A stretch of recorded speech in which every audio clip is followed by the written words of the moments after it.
रसूल अल्लाह ने कई मर्तबा फरमाया कि ए अली, तेरी निस्बत मुझसे वही है जो हारून की मूसा से थी। क्या मैं तुम्हें ऐसी चीज बताऊं कि अगर जिसका दामन थामे रहो तो मेरे बाद हरगिज गुमराह ना होगे। एक कुरान और दूसरी अहले बैत। और जिसका मैं मौला हूं उसके अली मौला हैं। जो शख्स अली को दोस्त रखे तू भी उसे दोस्त रख, और जो अली को दुश्मन रखे तू भी उसको दुश्मन रख। ऐ लोगो, हमेशा हक अली के साथ है और अली हक के साथ।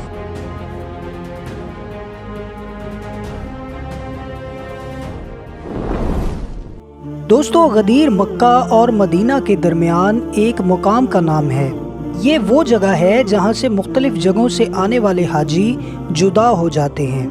यहाँ से शुमाल का रास्ता मदीना की तरफ, जनूबी सिमत का रास्ता यमन की तरफ, मशरिकी रास्ता इराक की तरफ और मगरबी सिमत का रास्ता मिस्र की तरफ जाता है। आज गदीर नामी ये जगह गुमनाम हो चुकी है, लेकिन माजी में एक दिन यही सरजमीन तारीख़ इस्लाम के एक अहम वाक़े की गवाह थी, और ये वाक़या 18 ज़िलहज 10 हिजरी का था, जब आखिरी नबी हज़रत मोहम्मद मुस्तफ़ा सल्लल्लाहु अलैहि वसल्लम ने यहाँ पर एक तवील खुतबा इरशाद फरमाया था और हज़रत मौला अली अलैहिस्सलाम को वलायत के दर्जे पर फायज किया था।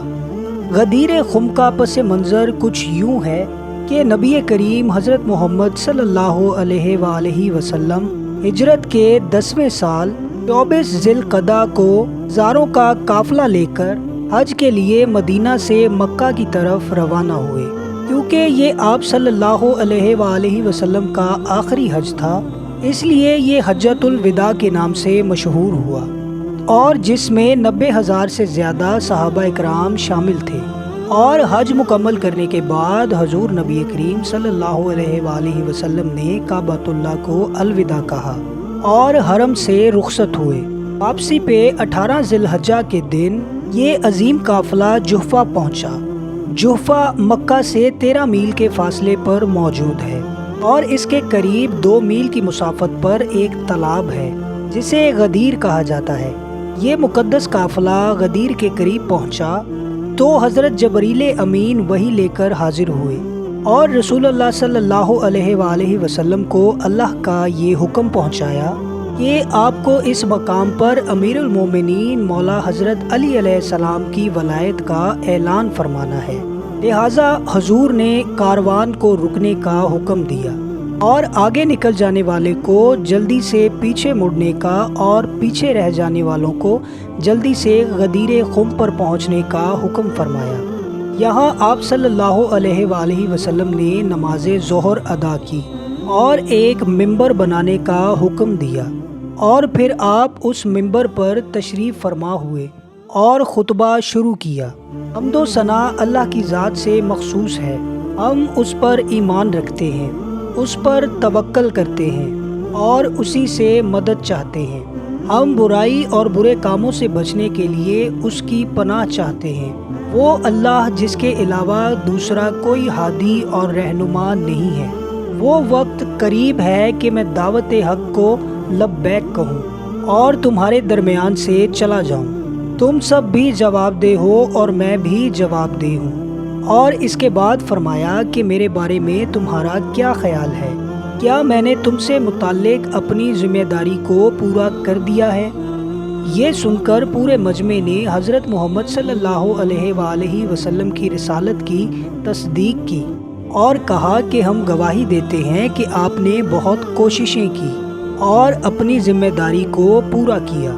और पैगंबर ने फरमाया कि क्या तुम गवाही देते हो कि इस पूरी दुनिया का माबूद एक है और हज़रत मोहम्मद सल्लल्लाहु अलैहि वसल्लम उसके बंदे और रसूल हैं, और जन्नत और जहन्नुम की जावेदानी ज़िंदगी में कोई शक नहीं है।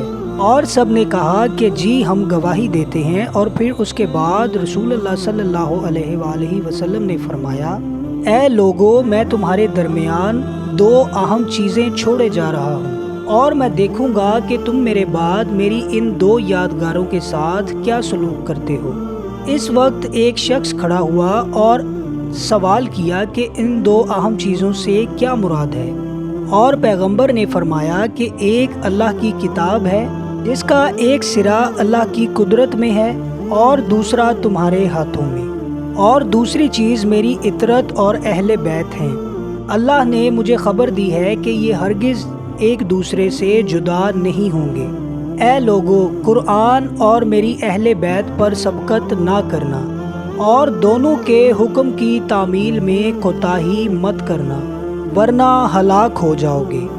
اور حضرت محمد صلی اللہ علیہ وآلہ وسلم نے حضرت امام علی علیہ السلام کی تعریف کی اور فرمایا، اے لوگو، یہ علی ہے تم میں سب سے زیادہ میری مدد کرنے والا، تم میں سے سب سے زیادہ میرے قریب تر، اور میری نگاہ میں میرا سب سے عزیز تر ہے۔ یہ دین خدا کا مددگار اور رسول خدا سے وفا کرنے والا، متقی اور پاکیزہ صفت اور ہادی اور مہدی ہے۔ اور علی سے بیزار نہ ہو جانا اور ان کی ولایت کا انکار نہ کر دینا۔ یہ وہی حق کی طرف ہدایت کرنے والے، حق پر عمل کرنے والے، باطل کو فنا کر دینے والے اور اس سے روکنے والے ہیں۔ اور اس کے بعد فرمایا کہ مومنین پر خود اس سے زیادہ سزاوار کون ہے؟ سب نے کہا کہ اللہ اور اس کے رسول زیادہ بہتر جانتے ہیں۔ رسول اللہ صلی اللہ علیہ وآلہ وسلم نے فرمایا کہ اللہ میرا مولا ہے اور میں تمام مومنین کا مولا ہوں، اور میں ان کے نفسوں پر ان سے زیادہ حق رکھتا ہوں۔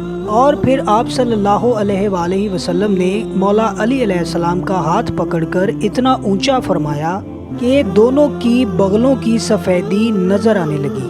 رسول اللہ صلی اللہ علیہ وآلہ وسلم نے فرمایا کہ اے لوگو، جس کا میں مولا ہوں اس کے علی مولا ہیں، اور دعا فرمائی کہ اے اللہ تو اس شخص کو اپنا دوست رکھ جو علی کو دوست رکھے، اور اس کو دشمن رکھ جو علی کو دشمن رکھے، اس سے محبت کر جو علی سے محبت کرے، اور اس کو رسوا کر جو علی کو رسوا کرے، اور حق کو ادھر موڑ دے جدھر علی مڑے۔ غدیر کے اس تاریخی خطبے میں آپ صلی اللہ علیہ وآلہ وسلم نے امت کو یہ صاف پیغام دیا کہ حضور کے بعد اسلامی معاشرے کے رہبر اور نمونہ حضرت امام علی علیہ السلام اور آپ کے اہل بیت ہوں گے۔ حضرت امام علی علیہ السلام اور آپ کی اولاد ہم پر حاکمیت رکھتے ہیں، جن کی ولایت اور برکات سے ہمیں فیض یاب ہونا ہے۔ خطبہ غدیر اس بات کا اعلان تھا کہ مولا علی علیہ السلام اور اہل بیت سے محبت ہمارے ایمان کا حصہ ہے، اور ان سے محبت مومن ہونے کی شرط ہے۔ اور دوستو، من کنتو مولا ہو فہذا علی مولا کا مطلب کہ جس کا میں دوست ہوں اس کے علی دوست ہیں۔ دوست کا معنی بالکل نہیں ہے کہ جس کا میں مولا ہوں، میں آقا ہوں، میں سردار ہوں، جس کا اس کے حضرت مولا علی علیہ السلام سردار ہیں۔